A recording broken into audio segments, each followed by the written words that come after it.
31 जनवरी 2018 की रात का वक्त था। इजरायली खुफिया एजेंसी मोसाद में हलचल हो रही थी। हाईटेक ऑपरेशन रूम पूरी तरह अलर्ट पर था। इस रूम में जासूस, एनालिस्ट, टेक्निकल एक्सपर्ट्स सब मौजूद थे। सबकी निगाहें अपनी अपनी स्क्रीन पर थीं। दिलों की धड़कन तेज थी और सबको पता था कि अगर ये मिशन कामयाब हुआ तो इजराइल के लिए एक बहुत बड़ी जीत होगी, और अगर नाकाम रहा तो बहुत भारी नुकसान भी हो सकता है। मोसाद का चीफ योसी कोहेन सफेद कमीज पहने डेस्क पर बैठा हुआ था। वो घड़ी की सुइयों पर नजर रख रहा था। सब इंतजार कर रहे थे उसके एक ऑर्डर का। चारों तरफ बड़ी बड़ी स्क्रीन्स लगी हुई थीं, जैसे बस अब ऑपरेशन का सीधा सैटेलाइट वीडियो वहां से चलने वाला हो। मोसाद ने इस मिशन की प्लानिंग में कई दिन और कई रातें खपाई थी। रात के ठीक 10:31 पर कोहेन ने बहुत साफ लहजे में सिर्फ एक शब्द कहा, एग्जीक्यूट, यानी ऑपरेशन शुरू करो। जैसे ही ये हुक्म हुआ, ईरान की राजधानी तेहरान के पास शिरोबाद नाम के इंडस्ट्रियल इलाके में पहले से मौजूद मोसाद की टीम हरकत में आ गई। ये इलाका देखने में बिल्कुल आम सा था, एक के बाद एक टिन की छतों वाले गोदाम जिनमें कुछ खास नजर नहीं आता, लेकिन उस रात वहां जो होने वाला था उसका असर पूरी दुनिया पर पड़ने वाला था। करीब 2 दर्जन मोसाद एजेंट्स, जो कि शायद इजरायली और कुछ ईरानी एजेंट्स थे जो ईरान के सुप्रीम लीडर को नापसंद करते थे, बेहद तेज और सटीक तरीके से आगे बढ़े। उन्होंने एक गोदाम का ताला तोड़ा और फिर लेजर से स्टील की भारी तिजोरियां पिघलाईं और उसमें से फाइलें निकालनी शुरू की, कागजी भी और डिजिटल भी। इन तिजोरियों में कोई आम फाइलें नहीं थी, बल्कि इसमें ईरान के उस सीक्रेट प्रोजेक्ट का पूरा रिकॉर्ड था जो बीते 30 साल से उसके न्यूक्लियर बम बनाने की कोशिशों से जुड़ा हुआ था। इजराइल के लिए यह मिशन इसलिए भी बहुत अहम था क्योंकि इससे दुनिया को सबूत मिल सकते थे कि ईरान न्यूक्लियर हथियार बना रहा है, भले ही वो इस बात से हमेशा इनकार करता आया हो। कोहेन घड़ी पर बार बार नजर डाल रहा था क्योंकि हर बीतते पल की बहुत अहमियत थी। ईरान में मौजूद मोसाद की टीम के पास सिर्फ 6.5 घंटे थे। इस दौरान उन्हें एक बहुत बड़ा जखीरा ढूंढना था, उसे ट्रकों में लादना था और वहां से सही सलामत निकलना था। अगर जरा सी कोई चूक होती तो ईरानी हुकूमत के लोग उन्हें पकड़ लेते और इस पूरे ऑपरेशन की महीनों की मेहनत, प्लानिंग, डेटा की जांच और एजेंट्स की जान जोखिम में डालकर जुटाई गई जानकारी सब बर्बाद हो जाती। 2 दर्जन से ज्यादा जिंदगियां भी दांव पर लगी थी और अगर पकड़े जाते तो ईरानी अदालतों से रहम की कोई उम्मीद नहीं थी। वो रात बहुत लंबी थी जो सुबह तक खींचती गई, लेकिन जैसे जैसे मोसाद के अफसर इजराइल में अपनी स्क्रीन पर लाइव तस्वीरें देख रहे थे, वैसे वैसे उनकी उम्मीदें मजबूत होती जा रही थी। आखिरकार शिरोबाद की उस गोदाम से मोसाद की टीम बाहर निकली। उनके साथ था आधा टन से ज्यादा दस्तावेज और सीडीज, यानी ईरान की राजधानी से शायद इतिहास की सबसे बड़ी चोरी करने जा रहा था इजराइल। कुछ ही घंटों में यह टीम ट्रकों के जरिए ईरान की सरहद की तरफ रवाना हो गई। उनके निकलने का तरीका भी बहुत चालाकी से तय किया गया था। कुछ ट्रक्स खाली थे, कुछ नकली रास्तों पर भेजे गए ताकि असली ट्रक की पहचान ना हो सके। दूसरी तरफ तेल अवीव के बाहर उस कंट्रोल रूम में बैठी मोसाद की टीम को अब सुकून मिलने लगा था। उन्हें लग रहा था कि उनकी महीनों की मेहनत, भारी खर्च और दिन रात की निगरानी अब रंग ला रही है। ईरान की राजधानी तेहरान में उस वक्त न तो supreme leader Ayatollah Ali Khamenei को और न ही उनके सबसे भरोसेमंद न्यूक्लियर प्रोजेक्ट के चीफ मोहसिन फखरेजादेह को जरा भी अंदाजा था कि शिरोबाद में क्या हो रहा है। ये वही जगह थी जहां उन्होंने सालों की मेहनत से तैयार किया गया पूरा न्यूक्लियर आर्काइव छिपा कर रखा था ताकि अमेरिका, इजराइल या इंटरनेशनल एटॉमिक एजेंसी के वो हाथ न लगे। लेकिन जिस जगह को उन्होंने सबसे महफूज समझा था, वहीं से उनके सबसे बड़े राज चोरी हो रहे थे और उन्हें खबर तक नहीं थी। जनवरी 2016 में ही मोसाद ने यह फैसला कर लिया था कि उसे ईरान के न्यूक्लियर प्रोजेक्ट को तबाह करना है। उसी महीने योसी कोहेन को मोसाद का नया चीफ बनाया गया था। तभी कोहेन को यरूशलेम में मौजूद पीएम बेंजामिन नेतन्याहू के दफ्तर बुलाया गया, जो एक पुराने सरकारी इमारत की निचली मंजिल पर बने शीशों से घिरे कमरे में था, जिसे एक्वेरियम कहा जाता था। कोहेन के लिए ये जगह नई नहीं थी क्योंकि वो 2013 से पीएम का नेशनल सिक्योरिटी एडवाइजर रह चुका था। लेकिन इस बार मामला अलग था। अब वो सिर्फ एडवाइजर नहीं था, बल्कि दुनिया की सबसे ताकतवर मानी जाने वाली खुफिया एजेंसियों में से एक का बॉस था। नेतन्याहू ने कोहेन से कहा, हमें सिर्फ दुनिया को ये बताना नहीं है कि ईरान न्यूक्लियर हथियार बना रहा है, बल्कि हमें ये साफ तौर पर दिखाना भी है। कोहेन को समझ आ गया कि नेतन्याहू क्या चाहता है। 1 साल पहले यानी 2015 में अमेरिका और 5 बड़े देशों ने ईरान के साथ एक डील की थी। इस डील के मुताबिक ईरान को अपने यूरेनियम एनरिचमेंट के काम को कम करना था और न्यूक्लियर हथियार बनाने की कोशिश छोड़नी थी। बदले में यूएन और बाकी देशों द्वारा उस पर लगाए गए इकोनॉमिक सैंक्शंस को कुछ हद तक हटाया जाना था। नेतन्याहू को यह न्यूक्लियर डील एक भारी गलती लगती थी। उसे इस बात पर भी एतराज था कि इस डील की एक मियाद तय की गई थी, यानी अगले 10 सालों में कुछ पाबंदियां धीरे धीरे हटने लगेंगी और 2030 तक पूरी तरह से खत्म हो जाएंगी। उसके बाद ईरान को कानूनी तौर पर न्यूक्लियर प्रोग्राम दोबारा शुरू करने का हक मिल जाएगा।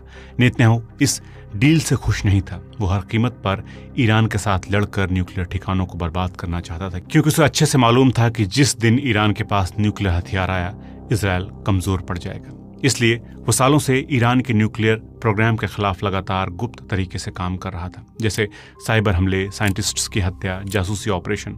अब उन सबको रोकना पड़ रहा था ताकि न्यूक्लियर डील के बाद अमेरिका जैसा उसका अहम साथी नाराज ना हो जाए। इसलिए नेतन्याहू और कोहेन को एक ऐसा ठोस सबूत चाहिए था जिससे इस डील को कमजोर किया जा सके और फिर इजरायल दोबारा अपने ऑपरेशंस शुरू कर सके। उसे भरोसा था कि ईरान के न्यूक्लियर आर्काइव में ऐसा सारा सच छिपा है जो दिखा सकता है कि ईरान न्यूक्लियर बम कभी भी बना सकता है, और ये बात ईरान ने यूएन के अधिकारियों से छिपाई थी। उसका मानना था कि अगर ये आर्काइव मिल जाए तो दुनिया को यह साफ तौर पर दिखाई देगा कि ईरान पर कभी भी भरोसा नहीं किया जा सकता। नेतन्याहू से मुलाकात के फौरन बाद कोहेन ने मोसाद के अपने सबसे भरोसेमंद सीनियर जासूसों के साथ एक सीक्रेट बैठक की, जिसमें उसने ईरान के न्यूक्लियर आर्काइव को चुराने की योजना पर काम शुरू कर दिया। इस बैठक में उनका डिप्टी एहूद लावी भी शामिल था, जो पहले मोसाद की सिजेरिया यूनिट का चीफ रह चुका था। ये यूनिट दुश्मन के इलाके में एजेंट्स भेजती है और कीदोन नाम की एक टीम चलाती है जो टारगेट किलिंग्स जैसे ऑपरेशंस को अंजाम देती है। इस टीम में डेविड बार्निया भी शामिल था, जो इजरायल के खास फौजी यूनिट सायरेत मतकल से ट्रेनिंग ले चुका था और ताजुमेत नाम के डिपार्टमेंट का चीफ था। इसका काम है जासूसी के लिए जरूरी जमीन तैयार करना। इसके अलावा डॉक्टर एयाल हुलाता भी इस बैठक का हिस्सा था, जो एक पीएचडी फिजिसिस्ट था और मोसाद की टेक्नोलॉजी यूनिट का चीफ था। इन बैठकों के बाद कोहेन दोबारा नेतन्याहू के पास पहुंचा और वो पूरा प्लान बताया, जिसमें एक मोसाद की टीम को चोरी छिपे ईरान भेजा जाना था ताकि वो उन सीक्रेट फाइल्स को हासिल कर सके। नेतन्याहू ने पूछा, क्या उनके पास इसकी कोई कॉपी भी है? पूछने का मतलब था कि अगर ये रिकॉर्ड सिर्फ एक ही जगह है और उसका कोई बैकअप मौजूद नहीं है तो ये ऑपरेशन सिर्फ ईरान के न्यूक्लियर प्रोग्राम का ही पर्दाफाश नहीं करेगा, बल्कि ईरान के कई न्यूक्लियर सीक्रेट्स भी गुम हो जाएंगे और एक ही मिशन से 2 काम हो जाएंगे। कोहेन ने जवाब दिया, मालूम नहीं, लेकिन उन्हें लगता है कि उनकी फाइल्स सेफ हैं, इसलिए मुझे नहीं लगता कि उन्होंने कोई कॉपी बनाई होगी। नेतन्याहू ने पूछा, तुम्हें लगता है कि उन्होंने ये सब कीमती जानकारी कंप्यूटर में सेव नहीं रखी? कोहेन ने कहा, अगर उन्हें यह डर होता कि हम उनके कंप्यूटर सिस्टम्स तक पहुंच सकते हैं तो शायद उन्होंने जानबूझकर ये सब दस्तावेज सिर्फ कागजों पर ही रखे हों। उन्हें लगा हो कि असली कागज छुपाना ही सबसे बेहतर सुरक्षा है। नेतन्याहू को कोहेन की ये बात पसंद आई और उसने ऑपरेशन के लिए मंजूरी दे दी। मोसाद आमतौर पर हर बड़े मिशन के लिए एक प्रोजेक्ट मैनेजर बनाता है, लेकिन इस ऑपरेशन की अहमियत को समझते हुए कोहेन ने तय किया कि वो खुद इसकी निगरानी करेगा। उसने अपने जूनियर्स को कहा कि किसी भी तरह से मुझे वो फाइल्स चाहिए। इस ऑपरेशन के लिए मोसाद ने पूरी ताकत लगा दी, यहाँ तक कि फौजी इंटेलिजेंस को भी इसमें शामिल कर लिया गया। अब क्योंकि ईरान बहुत बड़ा मुल्क है, फ्रांस, स्पेन और जर्मनी तीनों को मिला दो तो भी छोटा पड़ जाए और उसके न्यूक्लियर ठिकाने दूर दूर के इलाकों में बिखरे हुए हैं। इसलिए एक पुराने मोसाद ऑफिसर ने कहा, भूसे के ढेर में सुई ढूंढना आसान होता, कम से कम वहाँ ये तो पता होता कि ढूंढना कहाँ से शुरू करना है। लेकिन सच तो यह है कि मोसाद ने तलाश बिल्कुल शुरू से नहीं की थी। असल में इजरायली खुफिया एजेंसी और उसकी मदद करने वाली दूसरी एजेंसियां पहले ही ईरानी हुकूमत के अंदर तक गहराई से पहुंच बना चुकी थी। कई ईरानी अफसरों को अपना एजेंट बना चुकी थी, जिसमें नसीरी नाम का शख्स भी शामिल था, जो ईरान के न्यूक्लियर चीफ का सबसे करीबी साथी था। इसकी मदद से मोसाद ने ईरान के टॉप लेवल के अधिकारियों की बातचीत सुनी थी और अंदर तक जानकारी निकाल ली थी। सन 2000 के शुरुआती सालों में ही मोसाद ने इजरायली फौजी खुफिया विभाग से मिलकर जासूसी के 2 तरीकों को एक साथ जोड़कर एक नया प्लान बनाया था, जिसमें जमीन पर मौजूद इंसानी एजेंटों की जानकारी और कम्युनिकेशन सिस्टम से मिलने वाली इंफॉर्मेशन को मिलाकर काम किया जाता था। इस तरीके को उन्होंने नया नाम दिया था ह्यूगेंट। इस प्लान को बनाने वालों में से एक अहम नाम था योसी कोहेन का, जिसे 2004 में मोसाद के उस वक्त के चीफ मीर दगान ने ईरान से जुड़ा पूरा जिम्मा सौंपा था। मोसाद की ईरान में पैठ इतनी गहरी हो चुकी थी कि ईरान के एक पूर्व खुफिया मंत्री अली यूनुसी को ये कहना पड़ गया था कि मोसाद की मौजूदगी मुल्क के इतने अंदर हिस्सों में फैल चुकी है कि ईरानी हुकूमत का हर बड़ा ओहदेदार अब अपनी जान के लिए फिक्रमंद होना चाहिए। कोहेन से पहले मोसाद के चीफ रहे तामीर पार्दो ने भी बताया कि उन्हें आर्काइव की मौजूदगी का इल्म तो था, लेकिन जब जनवरी 2016 में वो नौकरी छोड़कर गए तब तक उन्हें इसकी सही जगह नहीं मालूम थी। लेकिन सिर्फ 1 महीने के अंदर मोसाद के एजेंट्स ने इस आर्काइव की लोकेशन का पता लगा लिया था। इधर एक और बड़ी बात थी जिस पर इजरायल और मोसाद को गौर करना था। उन्हें अच्छी तरह से पता था कि 2015 की न्यूक्लियर डील को अमेरिका के उस वक्त के प्रेसिडेंट बराक ओबामा ने बेहद जोर देकर आगे बढ़ाया था। ओबामा ने इस डील को न सिर्फ अमेरिका बल्कि इजरायल में हो रहे बवाल के बावजूद बचाया था। ऐसे में अगर इजरायल इस डील को झूठा साबित करने के लिए कोई बड़ा ऑपरेशन करता तो ये सवाल जरूर उठता कि ओबामा और अमेरिकी सरकार इस पर किस तरह रिएक्ट करेगी। हालांकि अमेरिका और इजरायल काफी करीबी साथी रहे हैं और ऐसे मामलों में एक दूसरे को इन्फॉर्मेशन शेयर करते हैं, लेकिन उस वक्त दोनों मुल्कों के बीच कई और मुद्दों पर तनाव पहले से ही था, जैसे कि वेस्ट बैंक में यहूदी बस्तियां बसाने का इजरायली फैसला और फिलिस्तीनी मसले पर नेतन्याहू की बातचीत में कोई ठोस प्रोग्रेस न होना। इसलिए इजरायल नहीं चाहता था कि मुद्दों की फहरिस्त में एक और नया मुद्दा जुड़ जाए। असल में ओबामा के लिए ये मसला सिर्फ पॉलिटिकल नहीं बल्कि पर्सनल भी बन चुका था। जब न्यूक्लियर डील साइन होने से कुछ महीने पहले नेतन्याहू ने अमेरिकी कांग्रेस की एक ज्वाइंट मीटिंग में सीधे बोला था कि ईरान के साथ की गई न्यूक्लियर डील एक घटिया डील है। इस बयान से ओबामा और नेतन्याहू दोनों नेताओं के बीच जो रिश्ते थे उनमें खटास आ गई थी। बहुत से लोगों को यह भी डर था कि नेतन्याहू की इस बयानबाजी से ओबामा की डेमोक्रेटिक पार्टी के साथ इजरायल के रिश्तों को लंबे असर तक नुकसान पहुंच सकता है। सच तो यह है कि अप्रैल 2023 तक जब बाइडेन सरकार ने पुराने 2015 वाले न्यूक्लियर डील को फिर से शुरू करने की काफ़ी कोशिशें कर ली, जिससे ट्रंप ने अमेरिका को बाहर निकाल लिया था, तब भी ये सवाल हो रहा था कि नेतन्याहू और कोहेन का ईरान वाला प्लान कामयाब रहा या नहीं। पूरे सच का तो नहीं पता, लेकिन 2016 में नेतन्याहू और कोहेन का बनाया प्लान इतना सटीक था कि उसने न सिर्फ मिडिल ईस्ट की ताकतों का बैलेंस बिगाड़ दिया बल्कि अमेरिकी पॉलिसी को भी अपने साइड करा लिया। चाहे ओबामा की नाराजगी का डर रहा हो या कोई और बात, नेतन्याहू और कोहेन ने ईरान की फाइल्स की चोरी की तैयारियां चुपचाप जारी रखी। अमेरिका को इस प्लान के बारे में बिल्कुल भी जानकारी नहीं दी गई। फिर नवंबर 2016 में सब कुछ बदल गया जब अमेरिका में उम्मीदों के खिलाफ जाकर डोनाल्ड ट्रंप ने हिलरी क्लिंटन को बुरी तरह चुनाव हरा दिया। अमेरिका और दुनिया के कई हिस्सों में ट्रंप की जीत से घबराहट और बेचैनी फैल गई, क्योंकि वो अमेरिका फर्स्ट वाली सोच के साथ आया और चुनावी रैलियों में बार बार ईरान के न्यूक्लियर डील की आलोचना की थी। इसीलिए भले ही इजरायली लोग ट्रंप को लेकर अलग अलग राय रखते हों, मगर ज्यादातर इजरायली इस बात से खुश थे कि अब अमेरिका ईरान के प्रति सख्त रवैया दिखाएगा। और सिर्फ इजरायल ही नहीं बल्कि मिडिल ईस्ट के सुन्नी अरब देश जो ईरान को अपना दुश्मन मानते थे, वो भी इस बात से राहत महसूस कर रहे थे कि अब अमेरिका का प्रेसिडेंट उनके साथ खड़ा नजर आएगा। इजरायल के फौजी इंटेलिजेंस चीफ तमीर हायमान, जो 2018 से 2021 तक इस पद पर रहा, उसने बताया कि सुन्नी अरब देश ईरान से इजरायल से भी ज्यादा डरे हुए हैं, क्योंकि उनका सरहदी इलाका सीधे पर्शियन गल्फ से जुड़ा हुआ है, जबकि इजरायल की ईरान से सीधी सरहद नहीं लगती। बहुत से जानकार ये भी कहते हैं कि पर्शियन शिया ईरान और अरब सुन्नी देशों के बीच जो मसलकी टकराव है वो इजरायल और ईरान के झगड़े से कहीं ज्यादा गहरा और पुराना है। मोसाद के एक सीनियर अफसर ने कहा था, आज जो टकराव इजरायल और ईरान के बीच है वो कई मायनों में बनावटी है। अगर ईरान की मौजूदा मौलाना हुकूमत गिर जाए तो ये टकराव शायद खत्म हो जाएगा, लेकिन शिया और सुन्नी के बीच की जंग इस्लाम के पूरे इतिहास में चलती आई है और वो इतनी आसानी से नहीं सुलझेगी।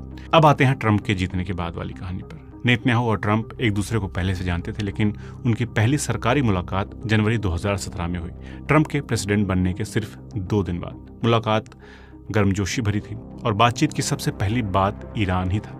दोनों ने अपने अपने जासूसी एजेंसी चीफ्स कोहेन और अमेरिकी CIA चीफ माइक पोम्पियो को साफ कह दिया था कि दोनों मुल्कों के बीच जासूसी से हर जुड़ी हुई जो जानकारी है वो शेयर की जाए। उन्होंने ये भी तय किया कि ईरान के खिलाफ दोनों साथ मिलकर कार्रवाई करेंगे। कुछ ही हफ्तों बाद कोहेन ने अमेरिका के मशहूर ट्रेनिंग सेंटर द फार्म का दौरा किया। ये जगह वर्जीनिया में लगभग 9000 एकड़ में फैली हुई है, जहां CIA अपने जासूसों को खुफिया कामों की ट्रेनिंग देते हैं। वहां कोहेन और माइक पोम्पियो की मुलाकात हुई। इसके थोड़े ही वक्त बाद पोम्पियो और उनकी बीवी ने जवाबी दौरे में कोहेन से मुलाकात की, जो तेल अवीव से बाहर मोसाद के हेडक्वार्टर में हुई। इस मुलाकात के बाद दोनों के रिश्ते सिर्फ पेशेवर नहीं बल्कि निजी तौर पर भी बहुत करीबी हो गए थे। एक मौके का जिक्र पोम्पियो ने खुद किया है। वो किसी यूरोपीय मुल्क की राजधानी के एयरपोर्ट पर अपने जहाज के पास खड़े थे जब कोहेन का एक बेहद जरूरी कॉल आया। जहाज में ऐसा खास कम्युनिकेशन सिस्टम लगा हुआ था जिससे वो इस तरह की सीक्रेट बातचीत कर सकते थे। दूसरी तरफ कोहेन की आवाज थी शांत लेकिन बेहद गंभीर। कोहेन ने कहा, माइक, हमारी टीम ने एक बहुत ज़रूरी मिशन पूरा किया है, लेकिन अब कुछ लोगों को वहाँ से निकालने में मुश्किल हो रही है। क्या तुम मदद कर सकते हो? पोम्पियो ने कहा, जब भी योसी का फ़ोन आता था मैं उसे उठाता था। उसने अगर कुछ किया तो मैं वहाँ था मदद के लिए। बिना कोई सवाल किए, चाहे जोखिम कितना भी बड़ा क्यों ना हो। मेरी टीम ने तुरंत दुनिया भर में हरकत में आकर उनकी टीम से संपर्क किया और 24 घंटे के अंदर उन्हें सेफ जगहों तक पहुंचा दिया। अगले 2 दिन में वो सब अपने अपने वतन लौट चुके थे, बिना दुनिया को ये अंदाजा हुए कि हालिया इतिहास का सबसे बड़ा सीक्रेट ऑपरेशन पूरे तौर पर अंजाम पा चुका था। दोनों के बीच रिश्ता इतना गहरा था कि जून 2021 में कोहेन ने मोसाद से रिटायरमेंट ली। तब विदाई की सीक्रेट सेरेमनी में CIA चीफ माइक पॉम्पियो की मौजूदगी भी रही, जबकि वो 6 महीने पहले ही सरकार से बाहर हो चुके थे और अप्रैल 2018 में CIA छोड़ चुके थे, जब उन्हें अमेरिका का विदेश मंत्री बनाया गया था। इधर जब इजराइल में न्यूक्लियर आर्काइव को चुराने की योजना बनाई जा रही थी, उधर तेहरान में आयतुल्लाह अली खामेनेई को एक और चिंता सताने लगी थी, और वो भी ईरान के न्यूक्लियर प्रोग्राम से जुड़ी हुई थी। खामेनेई तेहरान के फिलिस्तीन स्ट्रीट पर बने बैत रहबर यानी रहबरी का घर में रहते थे। वो बहुत तयशुदा दिनचर्या के पाबंद थे। सुबह 5 बजे नमाज पढ़ते और दिन भर अपने मुल्क के तमाम मामलों पर नजर रखते। दिन के आखिर में सोने से पहले वो अक्सर अपने घर के बड़े बागीचे में टहलने निकलते। साथ में होती उनकी कोई एक पुरानी नायाब वॉकिंग स्टिक, जो उनकी 170 छड़ियों की निजी कीमती कलेक्शन में से होती थी। कभी कभी वो अपना मन हल्का करने के लिए पसंदीदा पाइप पीते या थोड़ा बहुत कीमती कैवियार चखते, जो उन्होंने हमेशा भरपूर मात्रा में जमा करके रखा होता था। इन छोटी छोटी तफरीहों के अलावा खामेनेई के रहन सहन में ना तो शाही ठाट था और ना ही वैसे तामझाम जो अक्सर अरब बादशाहों या तानाशाहों के महलों में देखने को मिलती है। एक सख्त धार्मिक इंसान है, और जब उन्हें मुल्क का रहबरे आला यानी कि सुप्रीम लीडर बनाया गया, तब उन्होंने खुलकर इस पर शंका जताई थी कि वो इस ओहदे के काबिल हैं भी या नहीं। उन्हें डर था कि शायद वो इस्लामी निज़ाम की सुप्रीम लीडर की जिम्मेदारी उठाने के लायक नहीं है। आयतुल्लाह खामेनेई को ये ओहदा पहले ईरान की मजलिस खरबगान यानी रहनुमाओं की असेंबली ने सौंपा, और फिर जून जुलाई 1989 में जब आयतुल्लाह रूहुल्लाह खुमैनी इस्लामी जमहूरिया ईरान के बानी का इंतकाल हुआ, तब पूरे मुल्क में कराए गए जनमत संग्रह में उन्हें सुप्रीम लीडर के तौर पर चुना गया। अपने शुरुआती फैसलों में एक बड़ा अहम कदम ये था कि उन्होंने बेहद खाकसारी के साथ एक खुली तकरीर में माना कि वो इस्लामी जमहूरिया के सुप्रीम लीडर जैसे अहम ओहदे के लिए ज़रूरी आला दर्जे की दीनी इल्मियत तक नहीं पहुंचे। उन्होंने कहा, मैंने हमेशा महसूस किया कि मेरी इल्मी हैसियत इतनी नहीं है कि मैं इस जिम्मेदारी को संभाल सकूं। लोगों ने मुझे चुना, मैंने उन्हें समझाने की कोशिश की, बहस की, मना किया, मगर फिर भी उन्होंने वोट दिया।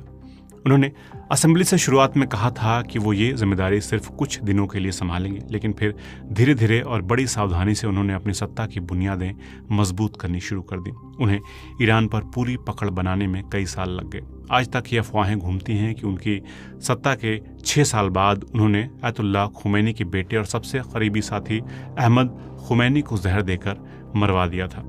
वो बेहद सख्त थे, लेकिन जल्दबाज कभी नहीं। उन्हें यकीन था कि वो एक समझदार और एक स्थिर इंसान है। उनके धीरज और सूझबूझ का अंदाज़ा इस बात से लगाया जा सकता है कि कैसे उन्होंने अपने दुश्मनों को धीरे धीरे हाशिए पर धकेल दिया और एक एक करके ईरान की सेक्युलर हुकूमत के लिए प्रेसिडेंट चुनते रहे, जिन पर उनका कब्जा कायम रहा।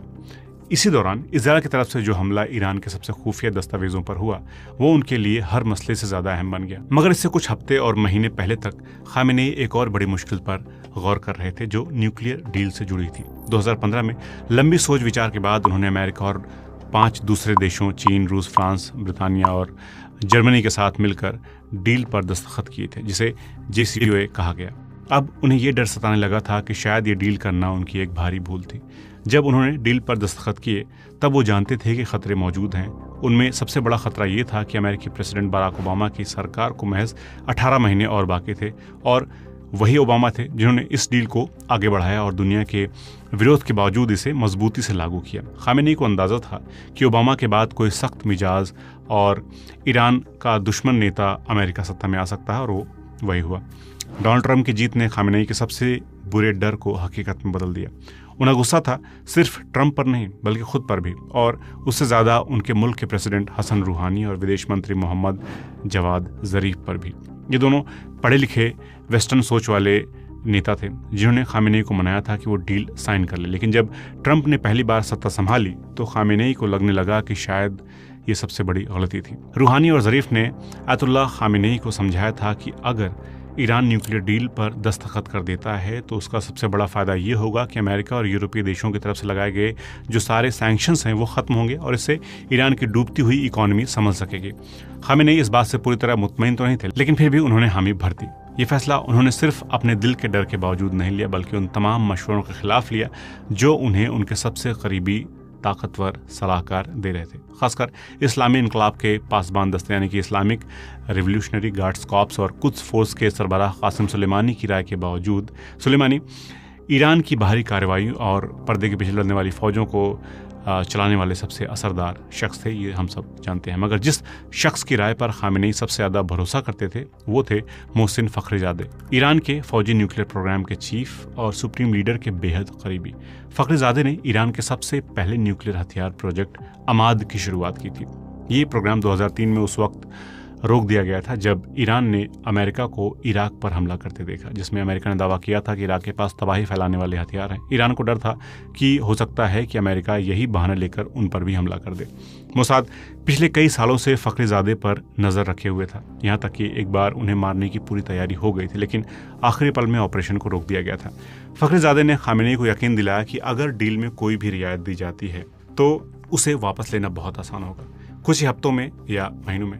जैसे मसलन जिन सेंट्रीफ्यूज मशीनों को हटाया गया है उन्हें दोबारा जोड़ना कोई मुश्किल काम नहीं है। इन भरोसों ने खामेनेई को रूहानी और ज़रीफ के साथ जाने के लिए राज़ी कर दिया और उन्होंने डील पर दस्तखत कर दिया। मगर अब हालात बदल चुके थे। अब अमेरिका का नया प्रेसिडेंट डोनाल्ड ट्रंप था, जो ईरान की हुकूमत पर बिल्कुल भी एतबार नहीं करता था और अपने से पहले किए गए डील का खुलकर मजाक उड़ाता था। ट्रंप ने उस डील को तबाह करने की धमकी दी थी। ये पहली बार था जब इराक पर अमेरिकी हमले के बाद खामेनेई को लगा कि अमेरिका का पूरा गुस्सा अब ईरान पर फोकस्ड हो सकता है। इन्हीं हालात में फ़खरीज़ादे ने एक बेमिसाल चाल चली। अगस्त और सितंबर 2003 में 8 दिन के अंदर उन्होंने अपनी 4 सबसे भरोसेमंद अफसरों के साथ मिलकर एक सीक्रेट प्लान बनाया और उस प्लान में अमाद प्रोग्राम की बहुत सारी चीज़ों को छुपा लिया गया।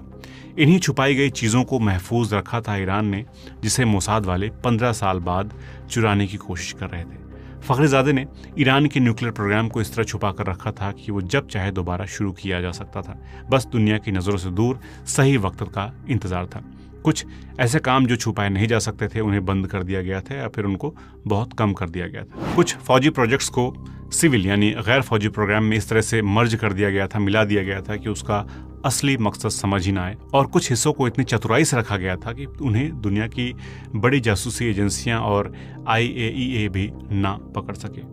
आने वाले सालों में भी फ़खरीज़ादे बार बार वेस्टर्न दुनिया को चकमा देते रहे। मसलन उन्होंने फोर्दो न्यूक्लियर साइट को 2009 तक छुपाए रखा, जबकि वो ईरान की सबसे बड़ी और अहम न्यूक्लियर साइट्स में से एक थी जिस पर अभी हमला किया है अमेरिका ने। यानी मोहसिन फ़खरीज़ादे ने तकरीबन 14 साल तक दुनिया के सबसे बड़ी न्यूक्लियर निगरानी एजेंसी और कई वेस्टर्न खुफिया एजेंसियों को छकाए रखा।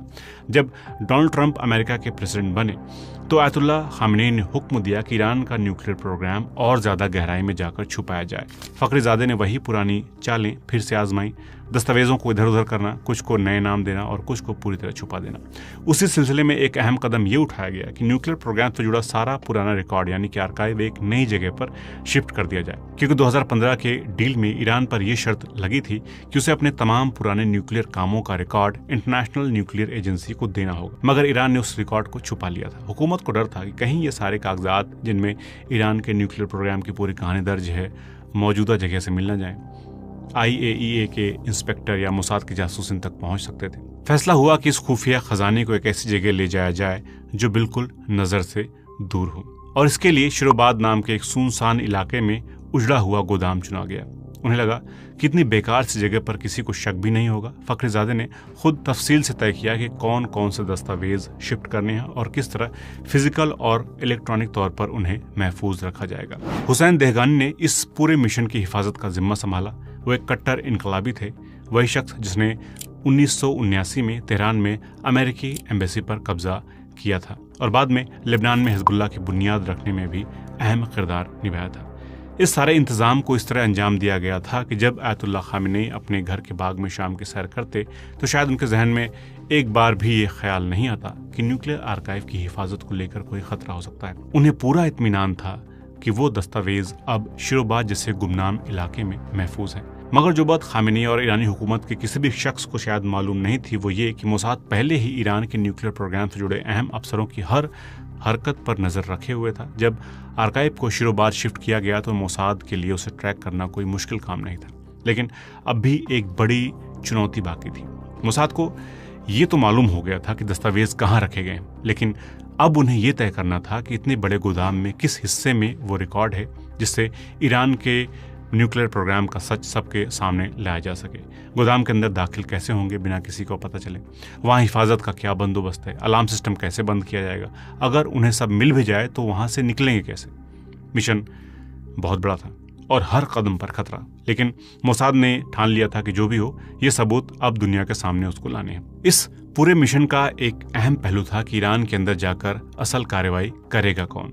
सीधे इजरायली कमांडो भेजना बहुत खतरनाक होता, उनका हुलिया ही उन्हें अलग दिखा देता, और अगर पकड़े जाते तो सरकार उनके खिलाफ एक भयानक ड्रामा चलाती, पब्लिक मुकदमा, टॉर्चर और शायद खुलेआम मौत की सजा।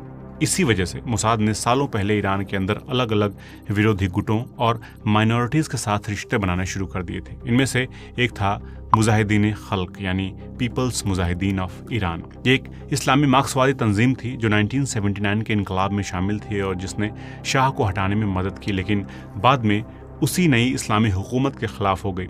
उनका इल्ज़ाम था कि मौलवियों ने एक नया तानाशाही निज़ाम बना लिया है। सरकार ने इसका जवाब गिरफ्तारियों और हजारों कार्यकर्ताओं को मौत की सजा देकर किया। एक वक्त पर अमेरिका और यूरोपीय यूनियन दोनों ने इस तंजीम को दहशतगर्द संगठन घोषित किया था, लेकिन बाद में कहा गया कि इन्हें अमेरिका में खास ट्रेनिंग भी दी गई थी। 2012 में एक रिपोर्ट में कहा गया कि इस तंजीम ने मोसाद के साथ मिलकर ईरान के 5 न्यूक्लियर साइंटिस्टों की हत्या में हिस्सा लिया था। बताया गया कि इसकी ट्रेनिंग और फंडिंग मोसाद कर रहा था।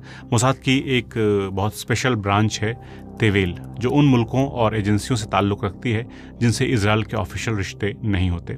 इसी ने ये काम संभाला था। लेकिन अब असली चुनौती सामने थी। इतनी जासूसी और तैयारी के बावजूद कुछ बेहद अहम जानकारियां अभी भी नहीं थी। इस बिना पर कोई कार्रवाई करना बहुत बड़ा रिस्क होता। कोहेन और उनकी टीम ने इस पर लंबी बातचीत की। कोहेन को लगा कि अब ईरान के अंदर एक इजरायली एजेंट भेजना ही पड़ेगा, लेकिन वो इस फैसले के खतरे को बखूबी समझता था। अगर वो एजेंट पकड़ा गया तो सिर्फ उसकी जिंदगी खतरे में नहीं आती, बल्कि आगे की तमाम कार्रवाइयां भी रुक जाती। बहुत सोच विचार के बाद आखिरकार फैसला लिया गया। जानकारी अधूरी है और मिशन को आगे बढ़ाने के लिए एक इजरायली एजेंट को भेजना जरूरी है। अब सवाल था कि भेजा किसे जाए, तो तय हुआ कि एक औरत को भेजा जाए, क्योंकि ईरान जैसे समाज में एक औरत अगर किसी इलाके में दिखे तो उस पर मर्द के मुकाबले कम शक किया जाएगा। कोहेन के जहन में एक नाम था, एक महिला एजेंट जो फारसी में पूरी तरह माहिर थी और जिसके पास इंजीनियरिंग की डिग्री थी। उसे ईरान में कैसे दाखिल किया गया ये अब भी एक सख्त राज है, लेकिन वहाँ कई दिन तक रही वो और बिल्कुल आम ईरानी औरत की तरह नजर आती रही। उसके साथ एक मर्द भी था जिसे सिर्फ इसलिए भेजा गया था ताकि दोनों एक जोड़े की तरह दिखें। एक इस्लामी समाज में अकेली औरत को देखकर लोग आसानी से शक कर सकते थे। दोनों ने कई बार उस गोदाम वाले इलाके का दौरा किया। हर बार औरत ने कपड़े बदले ताकि पहचाने न जाए और वहाँ के गार्ड या लोग कोई शक न करें। जितने दिन वो तेहरान में रही, कोहेन और उसके सबसे करीबी टीम के कुछ अफसर डर में डूबे रहे कि कहीं वो पकड़े न जाए। आखिरकार जब वो अपने साथी के साथ सही सलामत वापस लौटी तो मोसाद की टीम ने राहत की सांस ली। उनके पास अब वो जानकारी थी जो इस पूरे मिशन को आगे ले जाने के लिए जरूरी थी। मोसाद के सामने सिर्फ नई जानकारियां जुटाना ही मुश्किल नहीं था, बल्कि और भी बड़ी परेशानी थी। जब ट्रंप सरकार शुरू में आई तब भले ही उसने ईरान से हुए डील की मुखालफत की थी, लेकिन उसने कुछ समय तक उस डील को सुधारने की कोशिश भी की थी। अमेरिका चाहता था कि ईरान पर लगे न्यूक्लियर बैन साल 2030 के बाद भी जारी रहें, उसके मिसाइल प्रोग्राम पर रोक लगे और पूरे इलाके में ईरान जो दखलंदाजी कर रहा है, प्रॉक्सी आर्मीज खड़ी कर रहा है, उस पर भी लगाम कसी जाए। इसके अलावा अमेरिका चाहता था कि ईरान के न्यूक्लियर प्रोजेक्ट की जांच करने के लिए अफसरों को कभी भी कहीं भी जाकर जांच करने का हक मिले। अब ऐसे माहौल में अगर इजराइल ईरान की सरजमी पर जाकर उसकी सबसे बड़े न्यूक्लियर आर्काइव को चुराने की कोशिश करता और अगर कोई एजेंट पकड़ा जाता तो पूरा मामला बिगड़ सकता था। इसलिए मोसाद ने आखिरी स्टेज की जासूसी तो जारी रखी, लेकिन असल कार्रवाई को कुछ वक्त के लिए टाल दिया गया जब तक हालात ज्यादा मुफीद ना हो जाएं। फिर बदलाव की घड़ी 2018 की शुरुआत में आई। अब तक ट्रंप की सोच बदल चुकी थी। अब वो सीधे और खुले टकराव के लिए तैयार नजर आने लगा था। इसकी बुनियाद कुछ पहले की घटनाओं में पड़ी थी। अप्रैल और जुलाई 2017 में अपने मिनिस्टर्स और सिक्योरिटी एडवाइजर्स के दबाव में आकर ट्रंप ने मजबूरी में मान लिया था कि ईरान डील के नियमों का पालन कर रहा है ताकि उस पर दोबारा पाबंदियां न लगें। लेकिन 13 अक्टूबर 2017 को ट्रंप ने ऐलान किया कि अब वो ये फॉर्मेलिटी पूरी नहीं करेगा। इसका मतलब ये था कि तुरंत सारी पाबंदियां लग जाएंगी, लेकिन ये साफ इशारा था कि अब डील से निकलने की तैयारी शुरू वो कर चुका है। ट्रंप के CIA चीफ पोम्पियो ने कहा कि कोहेन को साफ बता दिया गया था कि ईरान की सोच में कोई बदलाव नहीं आया है, वो अब भी अमेरिका और वेस्टर्न मुल्कों और इजराइल का दुश्मन है। और ऐसी हालत में ट्रंप ये नहीं चाहते थे कि उन्हें उस डील का हिस्सा दिखाया जाए जो ईरान को धीरे धीरे बम बनाने की इजाज़त दे। और फिर जनवरी के आखिर में जब वर्ल्ड इकोनॉमिक फोरम की मीटिंग स्विट्जरलैंड के दावोस शहर में हो रही थी, नेतन्याहू ने ट्रंप को बताया कि मोसाद बहुत जल्द ईरान में एक बेहद अहम मिशन शुरू करने वाला है जो दुनिया को ये साबित कर देगा कि ईरान ने न्यूक्लियर के मामले में बहुत बड़े झूठ बोले हैं। ट्रंप ने पूछा था, क्या ये खतरनाक है? नेतन्याहू ने जवाब दिया था, खतरा कम नहीं है, लेकिन जो नतीजा मिलेगा वो इस जोखिम से कहीं बड़ा है। अब सब कुछ तय हो चुका था, मंजर तैयार था, अब सिर्फ कार्रवाई बाकी थी। ये सब कुछ उस 2 साल की मेहनत का नतीजा था जिसमें मोसाद के सैकड़ों अफसर, जासूस, coders, hackers, cyber experts, language experts और टेक्नोलॉजी से जुड़े तमाम तरह के लोग शामिल थे। सबने मिलकर बेहिसाब मेहनत की। जैसा कि कोहेन ने बाद में एक बहुत कम देखी जाने वाली अपनी तकरीर में कहा, सबने इरादे में हिम्मत और बहादुरी के साथ काम किया ताकि ईरान के फौजी न्यूक्लियर मंसूबों की हकीकत और वहाँ की हुकूमत की झूठ का पर्दाफाश किया जा सके। और फिर उस रात जब मोसाद के वॉर रूम में सन्नाटा था, कोहेन ने वो लफ्ज बोला, एग्जीक्यूट। उस वक्त ईरान में भयंकर सर्दी थी, तेहरान में गहरी धुंध छाई थी जिसने इस मिशन को और आसान कर दिया था। धुंध सबसे ज्यादा उस वक्त थी जब टीम अंदर दाखिल हुई और फिर सुबह के वक्त जब उन्हें वापसी करनी थी।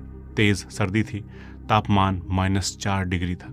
टीम के लोग काले गर्म कपड़े पहने हुए थे जो उन्हें न सिर्फ गर्मी दे रहे थे बल्कि हल्के और नलचीले भी थे ताकि हरकत में आसानी हो। उनकी आंखों पर रात में देखने वाले चश्मे थे और हर किसी के पास ऐसी पिस्तौल थी जिसमें आवाज ना हो ताकि अगर अंदर किसी से मुठभेड़ हो या मिशन पकड़ा जाए तो चुपचाप निपटा जा सके।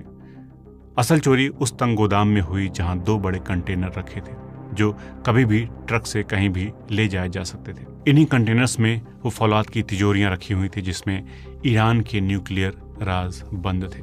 अलमारियां एक दूसरे के सामने कतार में थी और उनके बीच में मुश्किल से 1 मीटर का फासला था।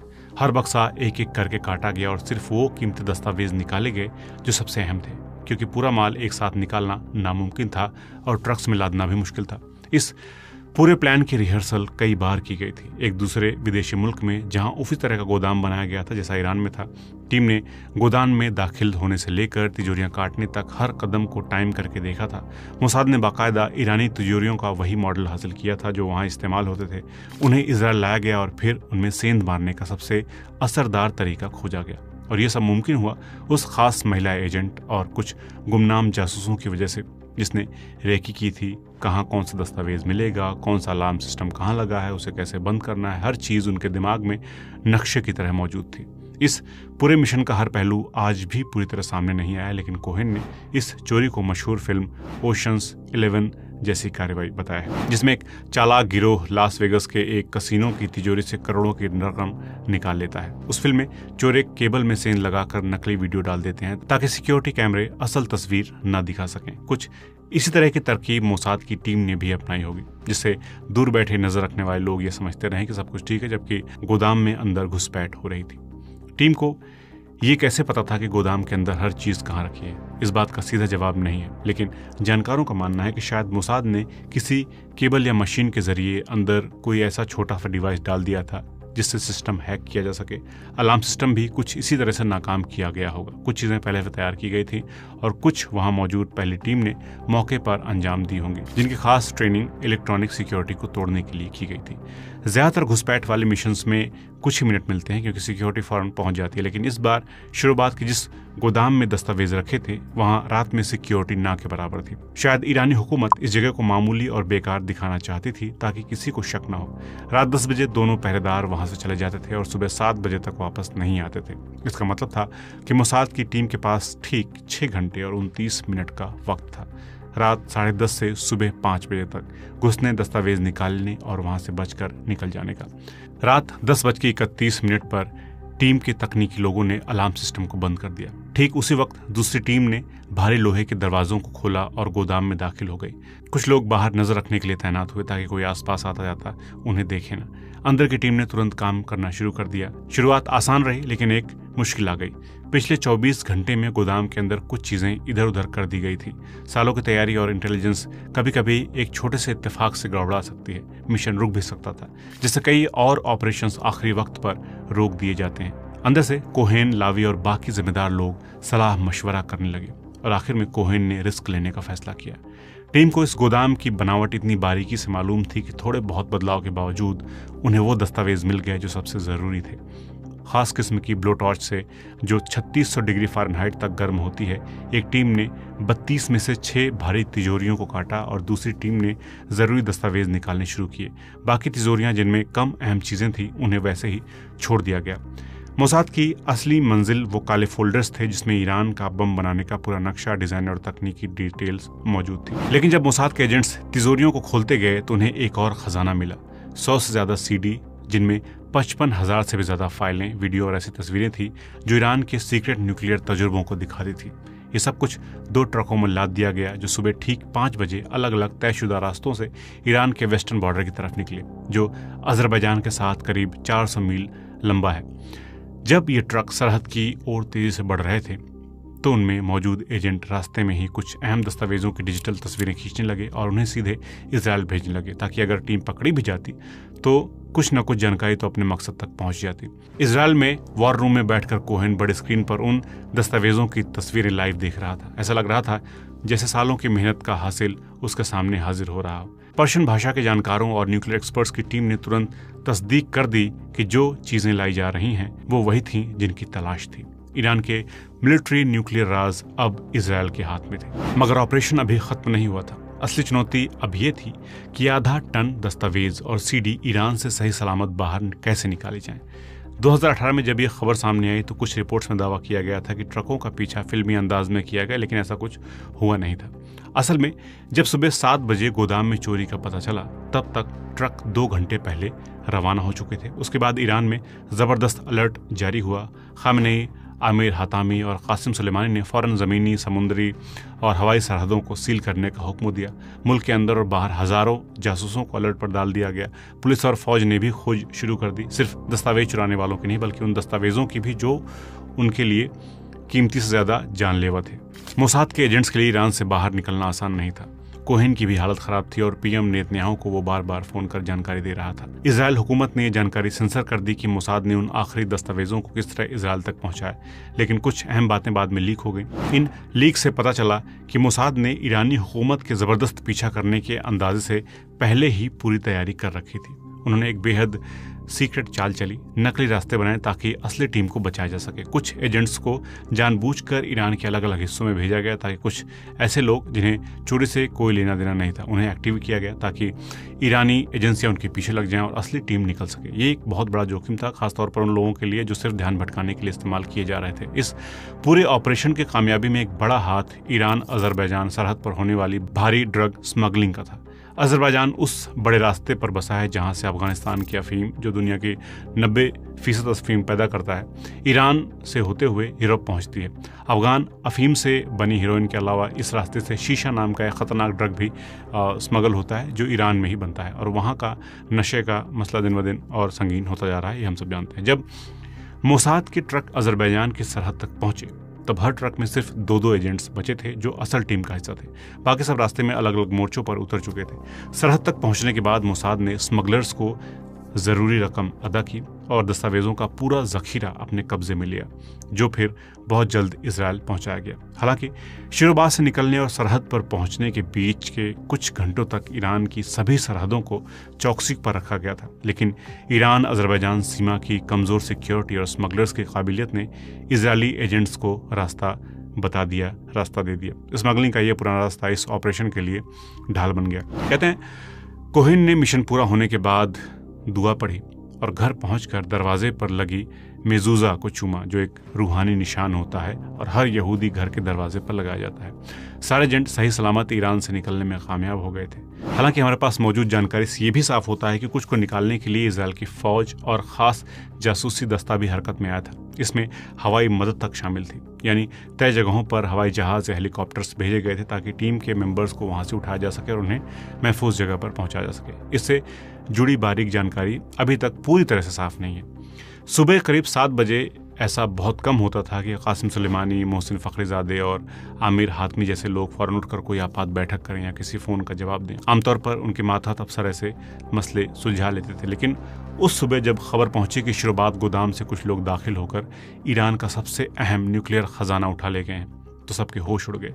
ये सिर्फ कोई मामूली सेंधमारी नहीं थी, ये ईरान के सबसे बड़े दुश्मन के हाथ उसकी सबसे राजदार फाइलें लग जाने का मामला था। फ़खरीज़ादे ने फौरन शिरोबाद साइट का जायजा लिया कि क्या क्या चोरी हुआ और उसका कितना गहरा असर होगा। उसने रहबर ईरान आयतुल्लाह खामेनी को जानकारी दी और सलाह दिया कि कैसे जवाब दिया जाए। साथ ही उन्होंने एक रिवायती इनकार जारी करवाया कि ये दस्तावेज असली नहीं है, लेकिन इस बयान को किसी ने संजीदगी से लिया नहीं था। ये बात कि की पूरी ट्रकों में भरी न्यूक्लियर फाइलें तेहरान से निकलकर सरहद पार चली गईं और ईरान की सिक्योरिटी एजेंसियां और इनकलाबी दस्ते कुछ कर न सके, ये सुनकर खुद खामेनी जैसे सख्त दिल इंसान भी सन्न रह गए। आमतौर पर वे हर मुमकिन नाकामी का अंदाज़ा पहले से लगाकर इंतज़ाम रखते थे, लेकिन इस बार उन्होंने भी ऐसा कुछ सोचा नहीं था कि ऐसा कुछ हो सकता। उनके लिए ये एक झटका था जिसकी उन्होंने कल्पना भी नहीं की थी। पहले कुछ हफ्तों तक ईरान ने इस चोरी को छुपाए रखा, लेकिन 10 फरवरी को शायद इसका बदला लेने की नीयत से ईरान ने सीरिया से इजराइल पर हमला करने की कोशिश भी की थी। एक ड्रोन जिसमें बारूद भरा हुआ था इजरायली सरहद में दाखिल हुआ, लेकिन बेत शान कस्बे के ऊपर एक हेलीकॉप्टर ने उसे मार गिराया। इसके जवाब में इजराइल ने अपने लड़ाकू जहाज़ों से सीरिया के तियास एयरबेस पर बमबारी की, वहीं से ड्रोन छोड़ा गया था। इजरायली फौज के मुताबिक यह हमला 1982 की लेबनान जंग के बाद सीरिया की ज़मीन पर सबसे बड़ा हमला था। उसी दिन एक इजरायली जेट सीरियाई एंटी एयरक्राफ्ट हमले में गिर गया। ये करीब 4 दशक में पहली बार था कि इजराइल का कोई फाइटर प्लेन लड़ाई में गिरा। ये लड़ाई भले ही किसी तीसरे मुल्क यानी कि सीरिया की ज़मीन पर हो रही थी, लेकिन ये पहली दफ़ा था जब इजराइल और ईरान की सेनाएं आमने सामने भिड़ी।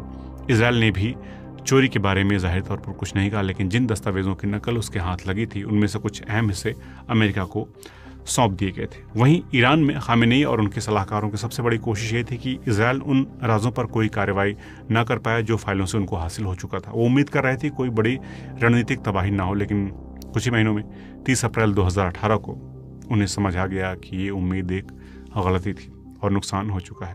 8 मई 2018 को अमेरिका ने ईरान के साथ न्यूक्लियर डील को तोड़कर उस पर दोबारा से सैंक्शंस लगा दिए थे, बैन्स लगा दिए थे, जो अभी तक जारी है। दोस्तों, ये था एक वीडियो इतिहास की सबसे बड़ी चोरी जो इजराइल ने ईरान से की थी, उसके बारे में।